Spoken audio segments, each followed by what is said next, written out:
ನಮಸ್ಕಾರ ಸ್ನೇಹಿತರೆ, welcome to ಶರವೇಗ channel.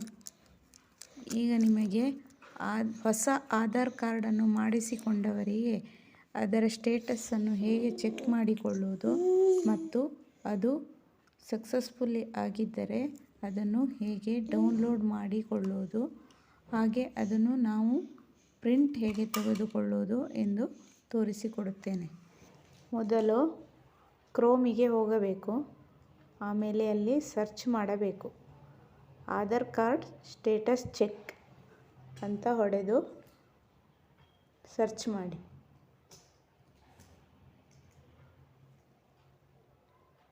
Third option ಇದೆಯಲ್ಲ ಅದು. ಇದರಲ್ಲಿ ಮೈ ಆಧಾರ್ ಅಲ್ಲಿ ಉಂಟಲ್ಲ ಅದನ್ನು ಪ್ರೆಸ್ ಮಾಡಿ. Check status. ಇಲ್ಲಿ ನ್ಯೂ ಆಧಾರ್ ಕಾರ್ಡ್ ಮಾಡಿಕೊಂಡವರಿಗೆ ಒಂದು ಸ್ಲಿಪ್ಪನ್ನು ಕೊಡುತ್ತಾರೆ. ಅದರಲ್ಲಿ ಎನ್ರೋಲ್ಮೆಂಟ್ ID ಅಂತ 14 ನಂಬರ್ಸ್ ಇರೋದು ಕೊಟ್ಟಿರ್ತಾರೆ. ಆ 14 ನಂಬರ್ ಇರುವ ನಂಬರನ್ನು ಹೊಡೆದು ಆಮೇಲೆ ಅದರದ್ದು ಡೇಟು, ಆಮೇಲೆ ಅದರದ್ದು ಅವರ್ಸ್, ಆ ಸ್ಲಿಪ್ಪಲ್ಲಿ ಎಲ್ಲ ಡೀಟೇಲ್ಸ್ ಕೊಟ್ಟಿರ್ತಾರೆ. ಆ ಸ್ಲಿಪ್ಪಲ್ಲಿರೋದು ಎನ್ರೋಲ್ಮೆಂಟ್ ID ನಂಬರು, ಡೇಟು, ಆಮೇಲೆ ಅದರದ್ದು ಅವರ್ಸ್, ಇದಿಷ್ಟನ್ನು ಬರೆದು ಆಮೇಲೆ ಅವರ್ಸ್, ಮಿನಿಟ್, ಸೆಕೆಂಡ್ ಇದಿಷ್ಟನ್ನು ಎಂಟ್ರಿ ಮಾಡಿ ಆಮೇಲೆ ಕ್ಯಾಪ್ಚಾವನ್ನು ಎಂಟ್ರಿ ಮಾಡಿ ಸಬ್ಮಿಟ್ ಅಂತ ಕೊಡಿ. ಸಬ್ಮಿಟ್ ಕೊಟ್ಟಾದ ತಕ್ಷಣ ಇಲ್ಲಿ ಸ್ಟೇಟಸ್ ಬರ್ತದೆ. Request accepted stage, validation stage completed. ಅಂದರೆ ನಮ್ಮದು ಕಂಪ್ಲೀಟ್ ಆಗಿದ್ದರೆ ಅಲ್ಲಿ ಕಂಪ್ಲೀಟೆಡ್ ಅಂತ ಒಂದು ತೋರಿಸ್ತದೆ. ಆಮೇಲೆ ನಾವು ಡೌನ್ಲೋಡ್ ಮಾಡ್ಕೋಬೋದು.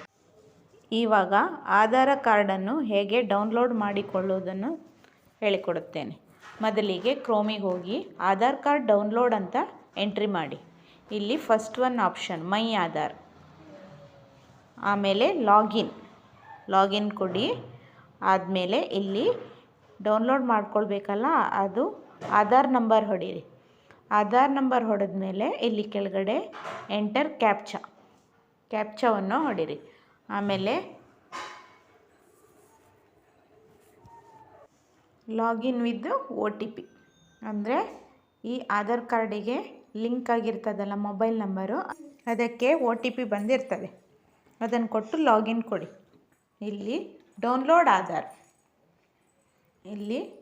ಆಧಾರ್ ಆದಮೇಲೆ ಇಲ್ಲಿ ಮತ್ತೆ ಡೌನ್ಲೋಡ್, ಇದು ಫೈಲ್ ಮ್ಯಾನೇಜರಲ್ಲಿ ಬಂದಿರುತ್ತೆ, ಅದನ್ನು ಕ್ಲಿಕ್ ಮಾಡಿ.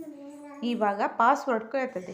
ಪಾಸ್ವರ್ಡ್ ಹೇಗೆ ಕೊಡಬೇಕಂದ್ರೆ ನಮ್ಮದು ಆಧಾರ್ ಕಾರ್ಡಲ್ಲಿ ನೇಮ್ ಇರ್ತದಲ್ಲ ಅದರದ್ದು, ಆಧಾರ್ ಕಾರ್ಡಲ್ಲಿ ನಮ್ಮದು ನೇಮ್ ಇರ್ತದಲ್ಲ ಅಲ್ಲಿ ಮೊದಲನೆಯ 4 ಲೆಟರು ಅದು ಕ್ಯಾಪಿಟಲ್ ಲೆಟರು, ಮತ್ತು ನಮ್ಮದು ಡೇಟ್ ಆಫ್ ಬರ್ತು, ಇಯರ್ ಮಾತ್ರ ಬರಿಬೇಕು.